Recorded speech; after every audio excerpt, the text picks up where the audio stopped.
Hola, mi nombre es Carlos Bedoya y les doy la bienvenida a una nueva edición de Mesa Política, programa producido por la Asociación Otra Mirada y Nuestra América TV. En esta ocasión vamos a hablar de la crisis económica peruana. Estamos en recesión. De enero a junio, el Perú ha tenido un crecimiento económico negativo de menos 0,5%. Esto consta en toda la prensa económica que responsabiliza a la crisis global, a la guerra, a las consecuencias de la pandemia y a la interna, al clima, ciclón Yaku, ahora viene el niño global, y a las protestas contra el régimen de Dina Boluarte y el Congreso. Yo creo que hay causas más estructurales, pero en fin, como apunta el economista José Tábara, miembro del directorio del Banco Central, en un reciente conversatorio público organizado por DESCO, el Producto Bruto Interno no primario, PBI no primario, es decir, sin minería, sin pesca, está negativo desde diciembre del año 2022, o son 7, 8 meses, ¿no? Lo que ha hecho que los números no sean o no sean peores de los que están es el repunte, según Tábara, de la minería y la mejora ligera en los términos de intercambio. Sin embargo, más allá del PBI, hay otros indicadores muy preocupantes, como las caídas fuertes en las exportaciones no tradicionales y en las importaciones de bienes de capital necesarias para la producción. Asimismo, preocupa que en este contexto la inversión pública caiga fuertemente, 13% en el último mes, que pareciera mostrarnos que la actitud del gobierno es procíclica y no contracíclica, es decir, entregarse de narices a la crisis, ¿no? Y aquí creemos que es momento de una política contracíclica, es decir, usar toda la espalda fiscal peruana, la capacidad de endeudamiento, subir la meta de déficit, entre otras medidas iniciales para enfrentar este estancamiento, por decirlo menos. Y si no lo hacemos ahora, ¿cuándo? En fin, el impuesto general a las ventas ha caído también, lo que indica una caída del consumo. Dicho sea de paso, el crédito al consumo ha aumentado 13,7% en el último mes, lo que nos dice que las familias se están endeudando para afrontar la crisis. Según Tábara, tenemos 5,36 millones de deudores con un promedio de 18.000 soles de deuda por deudor y en consumo no duradero. Es decir, los hogares se están endeudando para comer, ¿no? Las importaciones de bienes duraderos, más bien, son las que han caído 20%, y en los próximos años, para salir de la crisis, las familias tendrán que pagar la deuda que han contraído ahora para comer. Podríamos hablar de cifras toda la tarde, pero vamos a ir a la interpretación. Para hablar de esta problemática nos acompaña el economista y político peruano Pedro Franque, quien ha sido ministro de Economía y Finanzas del Perú y por tanto conoce la gestión pública en esta materia y es una voz autorizada. Bienvenido, Pedro. Muchas gracias, Carlos. Un gustazo hablar contigo. Creo que la última vez que nos vimos fue cuando tú eras ministro en México, en la sexta cumbre CELAC. En la CELAC. ¿No? Sí. Que estábamos ahí todavía con un ánimo de cambios, ¿no? Hasta con una expectativa, ¿no? Hasta que era septiembre del 2021, hasta que vino el desastre. Pero de eso no vamos a hablar ahora, sino vamos a conversar de la crisis y de lo que preocupa a las familias también, y no solamente a las familias, sino a las empresas. Entonces, la primera pregunta, ¿cuál es el alcance de esta recesión? Y me refiero a las causas y qué tan grave es. Bueno, los indicadores que ha mostrado José Tábara son muy claros, ¿no? Y creo que apunta muy bien, porque la caída que hay en sectores como la industria manufacturera destinada al mercado interno, la industria no primaria, la construcción, es sumamente dura, es bastante fuerte. No es 0,5%, ¿no? Estos sectores están cayendo 5%, 8%, es una caída muy fuerte. Como tú has leído, compensada en parte por el tema de la minería, que es justo porque entró una gran mina que es Quellaveco en funcionamiento. ¿Y cuál es la causa? Bueno, la causa es que el mercado interno está recesado, que el empleo ya no ha aumentado, que los salarios reales han caído, la inflación se ha comido el poder de compra de los salarios, entonces las familias empobrecidas están comprando menos. Aunque se endeuden, como tú dices, a pesar de la deuda están comprando menos. Y al momento de comprar menos, las industrias venden menos. ¿Me explico? La construcción se mueve menos. Están comprando para comer. Así es. Hay un indicador muy claro que no se ha revisado mucho, que es en la encuesta de expectativas que hace el Banco Central de Reserva. Le preguntan a las empresas, ¿y cómo está la demanda de tu empresa este mes? O sea, no es imaginario, es, ok, este mes ¿cómo te ha ido? Y el indicador está en un nivel de los más bajos que hemos visto en muchos años. Lo cual refleja que lo que está pasando es que las empresas no están pudiendo vender porque no hay mercado interno, y porque no hay mercado interno porque la gente está empobrecida, porque los salarios han caído. Y aún así nos dicen que no es el momento de hablar de la remuneración mínima, no hay que hablar de salarios, todo eso se deja al libre mercado. Pero si no tenemos una política de recuperación del mercado interno, esto me parece que se ve muy crítico. Ahora, esta es la realidad, ¿no? Pero las causas, se habla de que Yaku, que las protestas, ¿es solo eso? ¿Es algo más de fondo? Este indicador que señala que estamos más bien en el PBI en caída desde diciembre, ¿no? El PBI no tradicional. Es decir, ¿cuáles son las causas más estructurales y cosas que también se tienen que hacer? También se habla de la crisis múltiple global. Entonces, a nivel de causa. Mira, en lo inmediato uno puede ver este problema del mercado interno que está recesado, ¿no? Eso tiene varias razones, ¿no? Uno, es verdad que efectivamente la inversión pública, pero también la inversión privada no se ha recuperado, está decaída, digamos, ¿no? Y todo el mundo, no sé, decía de que con un gobierno de derecha, pues no, proempresarial, pues la inversión se iba a recuperar porque las expectativas empresariales iban a subir, no sé si tú recuerdas, ¿no? En el discurso ¿no? te han echado la culpa a ti, Dina Boluarte sí, ha dicho, como si no hubiera sido su gobierno además, como si ella no hubiera estado en el gabinete junto también ahí con los demás ministros, dice, por esta razón, por el mal manejo de Pedro Castillo, ¿no? Sí, pues, pero ya pasaron 8 meses, ¿no? Digamos, uno puede pensar eso, pues, no sé, 2 meses, 3 meses después, ¿no? 8 meses después me parece que es un poquito jalado de los pelos, vamos por decirlo, lo mínimo, ¿no?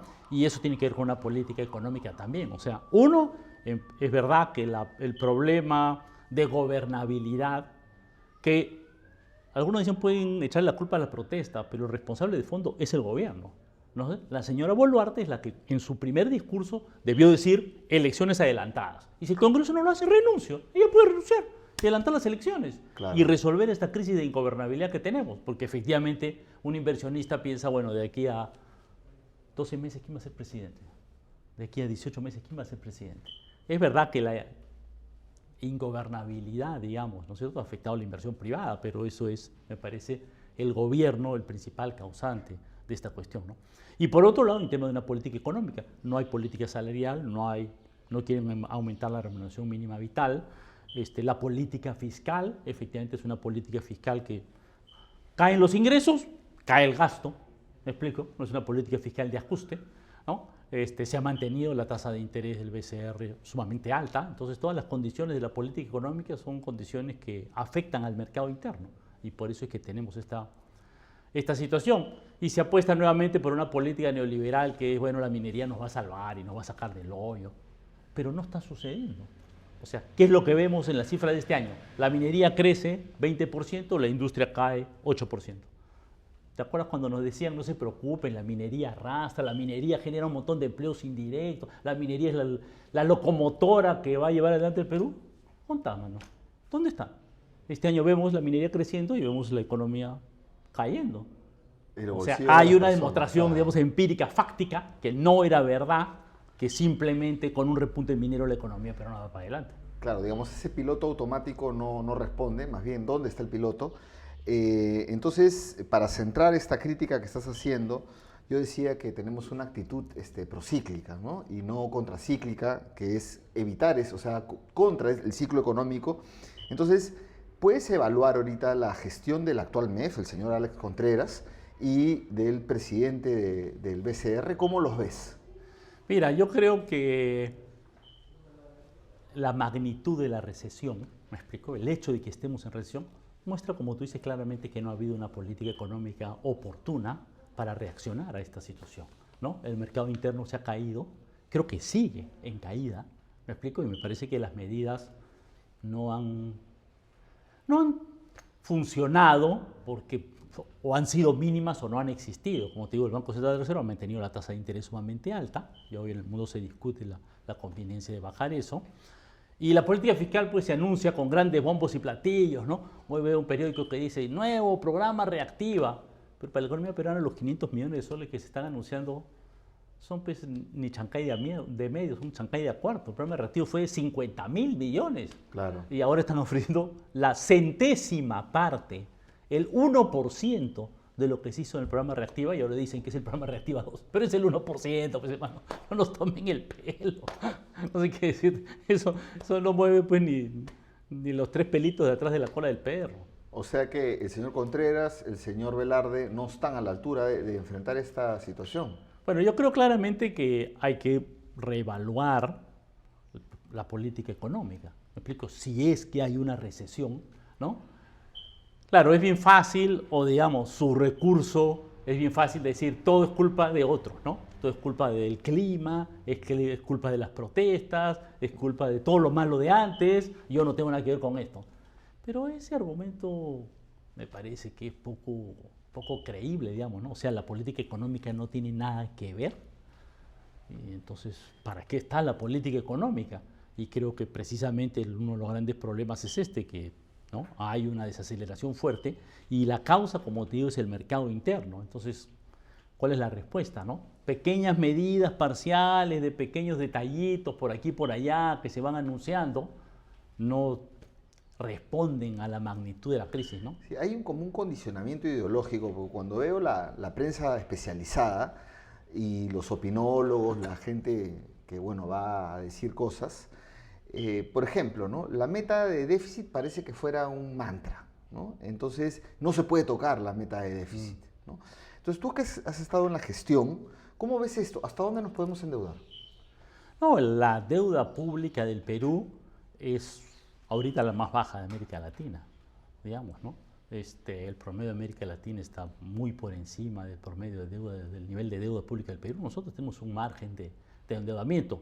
Hay que tomarlo con cautela, porque no me parece que endeudarse siempre tiene un costo. ¿Y endeudarse para qué, además? Pero ¿no? además hay otras alternativas, ¿no? Que le hemos discutido, que es que el Estado requiere gastar más. Me parece por un tema de política económica y también por un tema de necesidad social, ¿ok?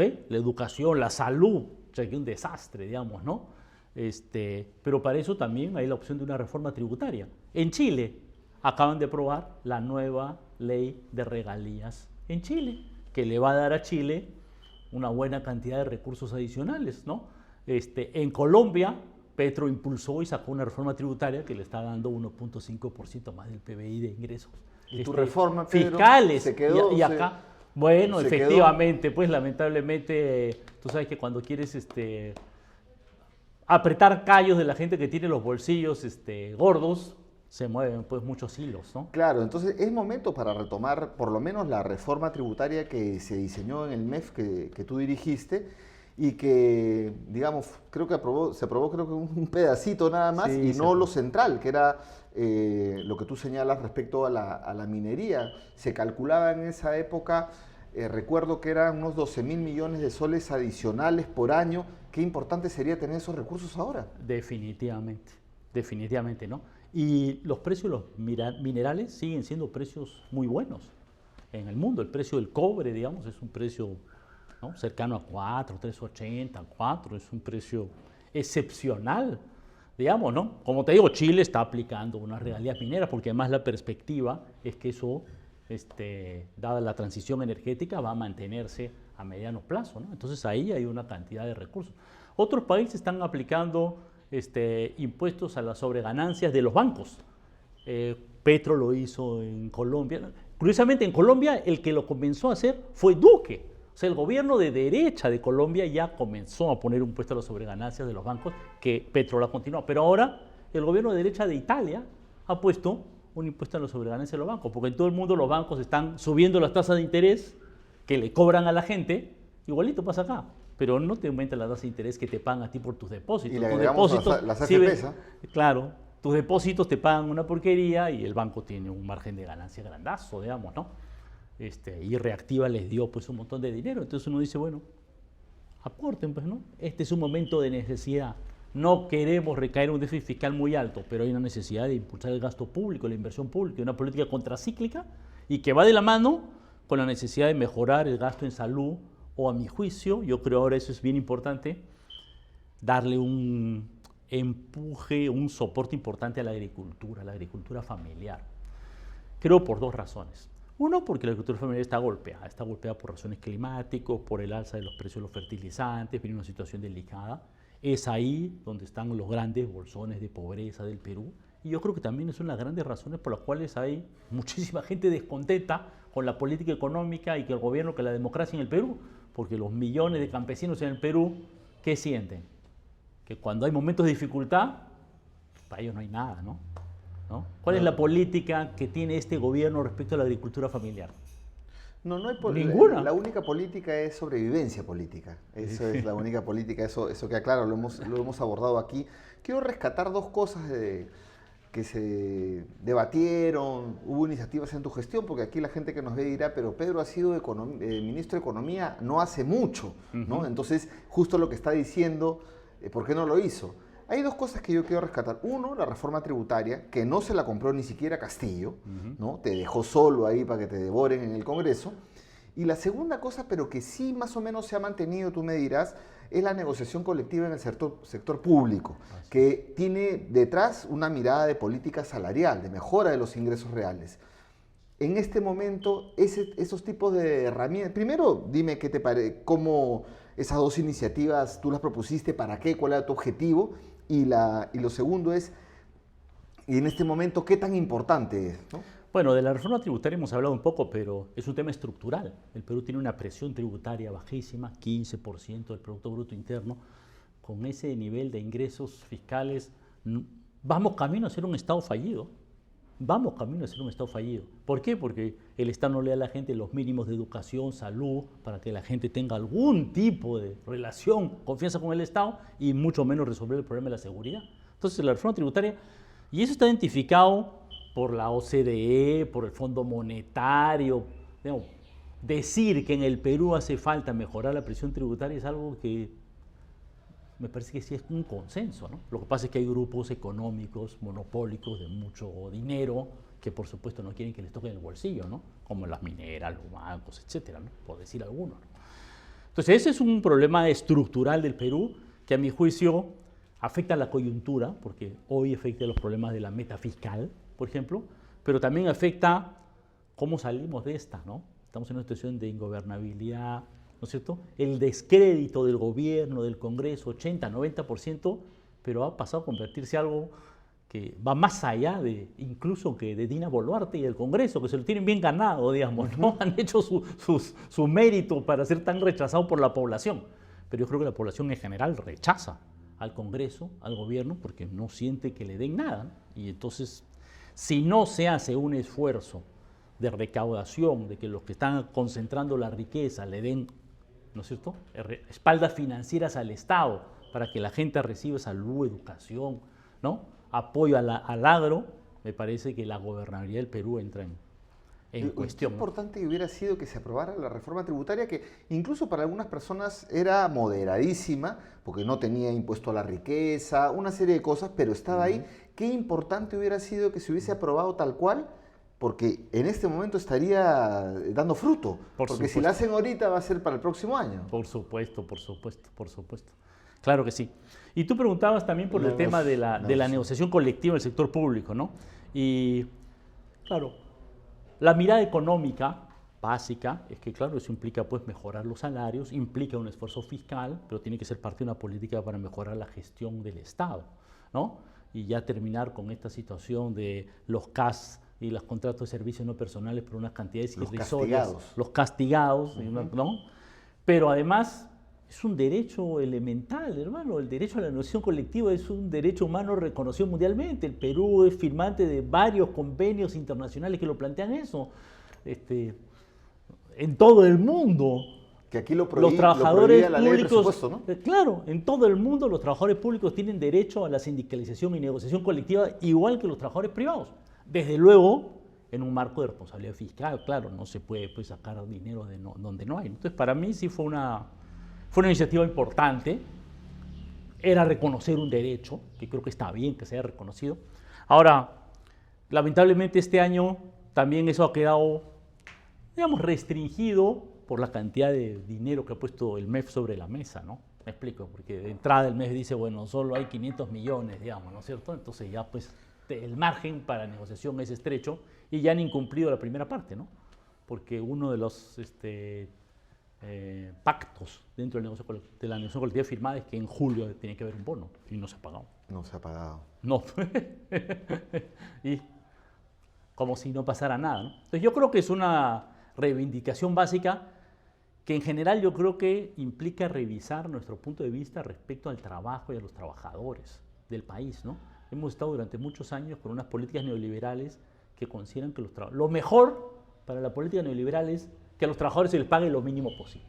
No darles ningún derecho, que las empresas hagan lo que quieran, que no respeten la seguridad social, que no respeten la salud en el trabajo, ¿qué importa? Hemos tenido muertos, fallecidos, accidentes, no pasa nada. Y en el sector público igual, ¿no? Y yo creo que ahí eso hay que transformarlo, porque si no, no vamos a tener ni un Estado, ni una productividad levantándose en el país, ¿no? Ahora, estamos en agosto, este es el mes en el que el MEF ya elaboró su presupuesto público, están ultimando detalles y lo lanza, lo da al Congreso para el debate presupuestal, ¿no? Tiene hasta el 30 de agosto para presentarlo, luego va el ministro, lo presenta, el ritual del presupuesto. Pero en esta coyuntura, en este momento, ¿qué se requiere en términos de presupuesto público? Bueno, el presupuesto es para el próximo año, ¿no? Claro. Y yo creo que lo primero que habría que hablar son de las respuestas de este año. Créditos suplementarios. Porque estamos en recesión. Yeah. ¿Me explico, no? Yo pienso que una respuesta fiscal no debe esperar hasta el otro año. Hasta el otro año, ¿no? Yo creo que debería tomarse medidas este año, ¿no? Y efectivamente, como tú dices, la forma legal de proceder eso es un crédito suplementario. ¿Y para dónde se orientaría estos créditos suplementarios? Digamos, ¿no? Mira, la inversión pública descentralizada es un tema esencial, digamos, ¿no? Como tú dices, los últimos indicadores no son positivos, ¿no? ¿Por qué cae la inversión pública? ¿Por qué? ¿Qué pasa? Mira, yo creo que aquí siempre hay dos temas, ¿no? Hay una discusión sobre dos temas, ¿no?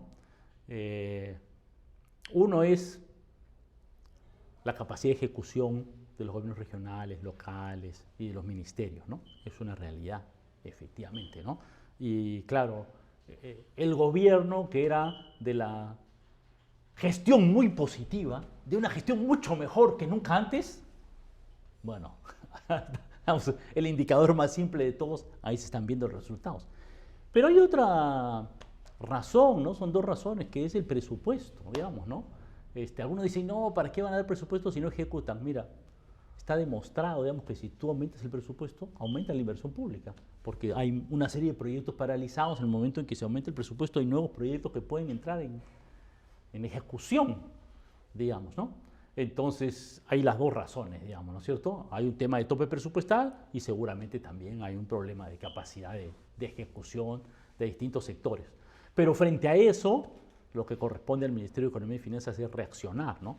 Reaccionar uno con los sectores y otro tomando medidas adicionales, ya sea respecto a la inversión pública o respecto de otras actividades que ahorita son muy importantes. Uno, el prepararse para el niño, lo que se nos viene. Claro, nadie puede estar 100% seguro, pero parece que se viene una situación bastante crítica, ¿no? Dos, la agricultura. La agricultura le ha ido mal, el precio de los fertilizantes le ha golpeado, la agricultura familiar debe ser apoyada. Tres, la salud. Hemos estado de epidemia en epidemia, de emergencia en emergencia. Recordarás dengue, ¿no? Hay una serie de indicadores que hemos visto que muestran que la salud pública está con ciertas dificultades, digamos, ¿no? Lamentablemente, el apoyo que se le dio a la salud pública con el tema de la vacunación, que fue muy importante, luego para mí eso era como una plataforma, ¿me explico? En una situación de emergencia, respondes a la emergencia, pero pones al sector con una plataforma para seguir para adelante, ¿no? Aprovechas la emergencia más bien para... Exactamente, la emergencia te pone en un nivel más alto y de ahí, claro, hay que transformar, porque claro, no puedes seguir pues, con carpas de vacunación, pero ese recurso financiero lo utilizas y lo tienes como un nuevo piso para seguir construyendo para arriba, ¿no? Y eso es lo que no se ha... Ahora, antes de entrar a dos temas que has tocado que tienen que ver con la crisis alimentaria y los temas sociales, de inversión social, hace un rato hablaste de las tasas de interés. Entonces, la tasa de interés de referencia del Banco Central. Tenemos que Estados Unidos tiene la tasa alta. Y entonces siempre se dice que si tú no acompañas a Estados Unidos, los capitales se van. ¿Cierto? Ese es como el cuco, ¿no? Sin embargo, Chile está bajando la tasa. Se dice que nosotros tenemos una tasa no tan alta, pero no tan alta. Entonces, mi pregunta es, ¿qué tanto debemos reducir la tasa para aliviar a las familias y a las empresas? ¿O el remedio sería peor que la enfermedad? ¿Cómo lo ves tú? Pero mira, a mi juicio el indicador crítico en ese tema de las tasas de interés peruanas respecto a las internacionales es el precio del dólar, el tipo de cambio. Porque efectivamente, si es verdad lo que tú dices, si sucede lo que tú dices, imagínate, ¿no? La tasa de interés en el Perú está muy baja, los capitales se van, el tipo de cambio del dólar debería dispararse. ¿Me explico? Pero el dólar ha bajado. Y si el dólar ha bajado, lo que te está diciendo es que hay espacio para reducir las tasas de interés. ¿Me explico? Puedes reducir las tasas de interés porque el dólar ha ido a la baja y eso, bueno, no está mal en términos de la inflación, pero no es indispensable, ¿no? Mientras, al mismo tiempo, estamos teniendo una tasa de interés bastante alta que lo que ha hecho es ahorcado financieramente, ajustado financieramente a las empresas y la inversión privada. ¿Me explico? Un inversionista privado de construcción antes podía sacar su crédito, no sé, 6% y ahora tiene que sacar su crédito a 15%. ¿Te das cuenta? Y claro, eso además en un mercado en recesión, entonces por eso es que la construcción está, pues, ha caído sustancialmente, las tasas de interés los han ahorcado, igual a los industriales, ¿no? Es lo que, digamos, todos sabemos que sucede cuando se suben las tasas de interés, ¿no? Ese es el objetivo, ¿no? Recesas, pues, ¿no? Cuando subes, recesas, pues, ¿no? Te entregas a la recesión. Claro, la pregunta de fondo aquí es si una inflación causada por precios internacionales tiene que recesar las economías, ¿no? Y tiene que subir la tasa de interés de esta manera. Se ha discutido mucho en Estados Unidos, pero Estados Unidos ha logrado, con una política fiscal expansiva, claro, el Banco Central de allá subió las tasas, pero mucho más cautamente que en el Perú. ¿Me explico, no? No ha subido las tasas de interés en la moneda del Perú, ni mucho menos, ni el Banco Central Europeo. Y por otro lado, una política fiscal expansiva, que es la política de Biden, ¿no es cierto? Entonces, ¿eso qué ha hecho? Que su economía sigue creciendo y algunos decían, y la inflación se va a disparar, no sé cuánto, no sé qué. Falso. Ahí están los datos. Acaba de salir el último dato de inflación. La inflación en Estados Unidos ya está regresando a su rango, digamos, ¿no es cierto? Ya está en 3,5, ya está en una cifra bastante razonable, digamos, ¿no? Entonces si tenemos espalda fiscal, si tenemos una buena posición de cambio, las reservas están ahí, la posición de cambio sirve precisamente para intervenir en el mercado cambiario y evitar que el dólar se dispare o que se caiga. Y uno se preguntaría, y ahora que estamos en recesión, que la economía está mal, ¿no deberíamos utilizar esos 75,000? ¿No es el momento para utilizar algo de esos 75,000 millones de dólares de reservas internacionales que tenemos? Si no es este el momento, ¿cuándo es el momento? ¿Cuándo es el momento? Bueno, hay varias razones, digamos, ¿cierto? Hay varios momentos seguramente, pero este posiblemente es uno de ellos. Ahora, el señor Velarde sabe esto perfectamente. ¿Por qué no lo usa, no usa sus herramientas? Bueno, yo creo que ha habido una discusión internacional, digamos, sobre esto, y ha habido un sector de economistas en el mundo que ha considerado que efectivamente lo que debía hacerse era una política de subir las tasas de interés porque la inflación era el mayor riesgo, aunque eso recesara la economía internacional. No es lo que ha hecho China, no es lo que ha hecho Japón, como te digo, incluso Estados Unidos lo ha hecho de otra manera, pero lamentablemente ese es el punto de vista que ha dominado en los bancos centrales de América Latina. Sí, pues, hay que reconocer ahí que, digamos, ahí el Perú no está solo, ¿no? Algo parecido ha pasado en nuestros países vecinos. Por eso estamos con una crisis todos, pero sí, el señor Velarde tiene 16 años también de presidente y ya debería dar oportunidad a otras personas, ¿no? Claro, pero por eso mismo también el crecimiento económico en toda América Latina está bajo. Ahora, también el gobierno al comienzo de año dijo, el Perú va a ser el de mayor crecimiento de América Latina, no sé si te recordarás, se dijo al comienzo de año, y ahora... vamos a terminar creo con menos de 1% de crecimiento, ¿no? O menos. Por ahí, digamos, ¿no? Es difícil decir la cifra específica, ¿no? Depende de lo que hay el gobierno en realidad, ¿no? Pero ahorita... Las alertas están puestas en todos lados, no solamente la banca privada peruana, BCP, Scotiabank, todos que están El INEI tiene que ahora sacar su información para ver exactamente, pero todos han señalado que estamos en menos 0.5, Moody's y las agencias están diciendo, ojo, Perú, Es que México. el resultado del primer semestre, o sea, Es los datos calamitoso. reales, me explico, la proyección es la proyección, ¿no? Yo pienso que, ¿no? Estoy pensando en el futuro.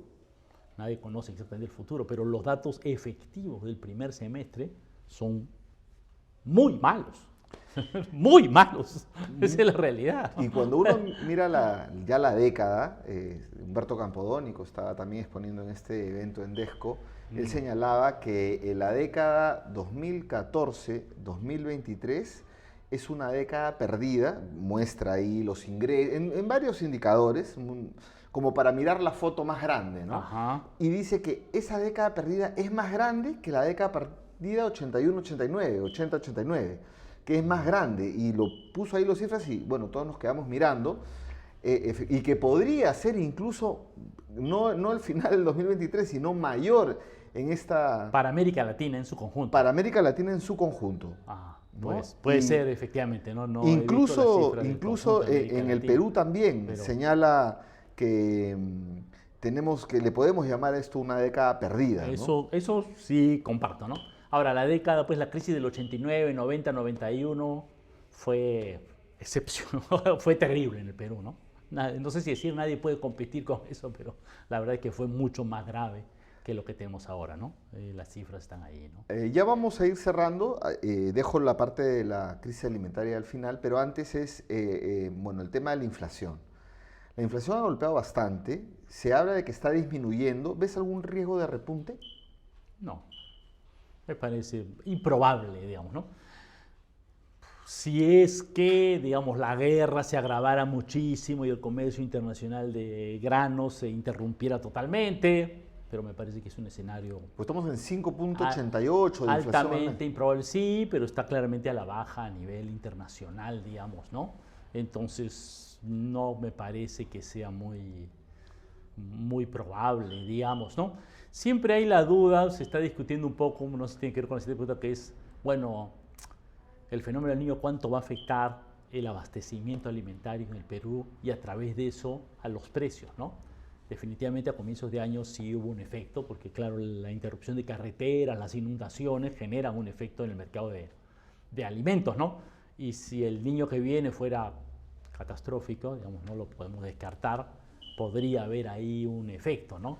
Pero es un efecto transitorio. En términos de política económica, de política monetaria, de política fiscal, hay que distinguir clásicamente, ¿no? Digamos, en los estudios de economía, los efectos transitorios de los efectos permanentes. ¿Me explico? ¿No? Ya es un año muy malo. Bueno, un año muy malo. Las cosas regresarán a la normalidad.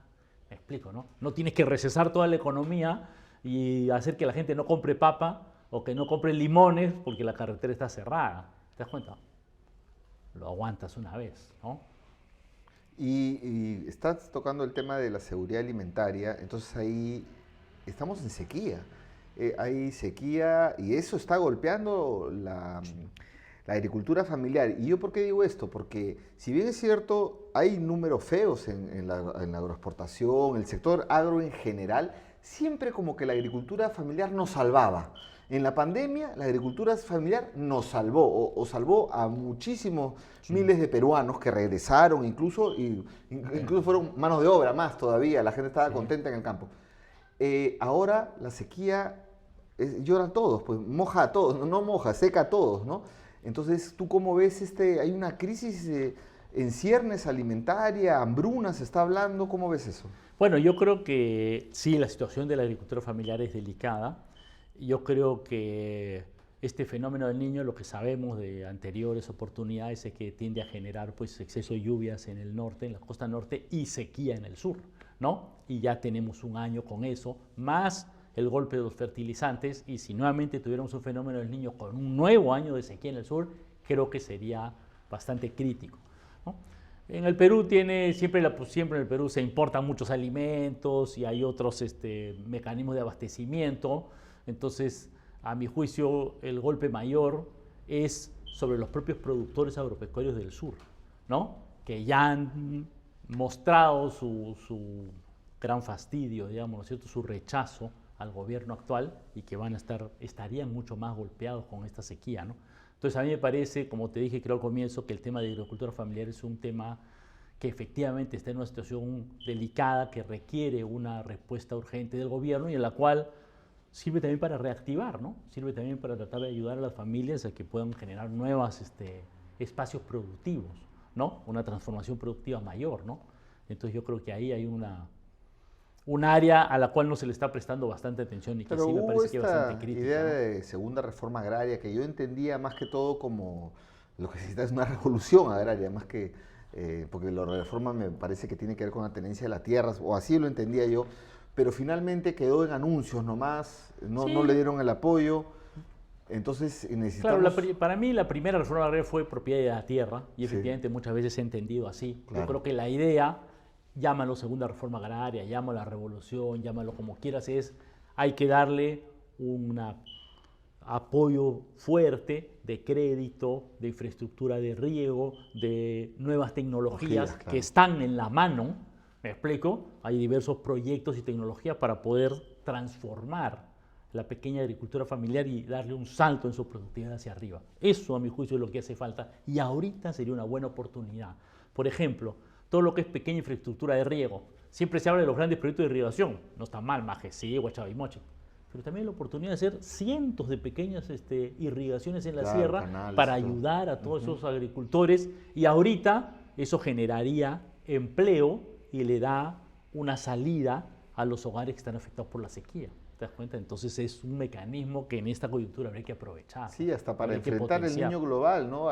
Yo escuchaba a Carlos Paredes, el de Sierra Productiva, no el periodista, Ah, a Carlos Paredes, el de Sierra Productiva, que señalaba que una buena forma de, además, sacarle la vuelta a la crisis climática es comenzar a reproducir tecnologías que existen ya en el Perú, que tienen que ver con los andenes de caída, de freno del agua, de los huaicos, que eso genera empleo, que genera irrigación, o sea que se aprovecha esa fuerza de la naturaleza. Pero bueno, en fin, eso tiene que ver con liderazgo. Y esta es mi última pregunta, Pedro.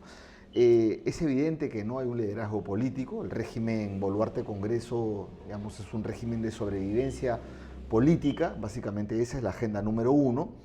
Pero tampoco hay liderazgo empresarial, ¿no? Las élites económicas parece que solamente ven el tema del reporte de sus ganancias, pero no ven cómo lideran el país hacia otro estadio, ¿no? Entonces, ¿tú qué opinas de ese liderazgo? Tú que has estado ahí, que has dialogado con los mineros, que has dialogado con los distintos representantes de las élites del poder económico en el Perú. Mira, yo creo que efectivamente hace falta una visión del país, inclusive una visión desde un punto de vista empresarial, inclusive, pero que vea el país en su conjunto. Me parece que muchos empresarios ven lo que les pasa en lo inmediato, ¿no? No quiero que me corten la carretera cuando hay protesta, ¿no es cierto? Y no quiero que me suban los impuestos porque eso afecta a mi bolsillo y carecen de un marco mayor de estrategia de desarrollo, de política macroeconómica, de dónde dirigir al país, ¿no? De darse cuenta de que si no hay alguna forma de cohesión social, el Perú, cualquier país tiende a desintegrarse socialmente y vamos a caer en una fragmentación, en un estado fallido. A mí lo de Ecuador, honestamente, me preocupa, ¿no? Yo sí me veo en ese espejo, ¿no? Veo en mi país en ese espejo, ¿no? Y me preocupa enormemente. Entonces, ¿cuál es la alternativa, ¿no? Frente a eso. Bueno, hay que tener alguna propuesta de política económica, estrategia de desarrollo que le genere empleo, igualdad, derechos a la gente. Y me parece que eso es algo que falta verse. Y también hace falta una mirada económica, ¿no? Como que ven muy fragmentadamente la realidad y hace falta una mirada más grande en el mundo actual, inteligencia artificial, transformación digital, cambio climático, ¿no? Y me parece que ¿no? Los gremios empresariales o los líderes empresariales no están logrando ver más allá que su pequeña parcela, ¿no? Bueno, pequeña no, pero Claro. digamos, ¿no? Grandecita su parcela, Sí. pero digamos, ¿no? Que su bóveda, ¿no? De oro a los ricos MacPato, ¿no es cierto? Pero la suya, ¿no? No se dan cuenta que para mantener una lógica de creación de riqueza hace falta un esfuerzo, una mirada colectiva, ¿no? Una mirada de país, ¿no? Claro, decía Gramsci que esto es clásico, ¿no? Que cuando lo viejo no termina de morir y lo nuevo no termina de nacer, se produce el impasse, ese impasse, pero ahí salen los elementos morbosos, ¿no?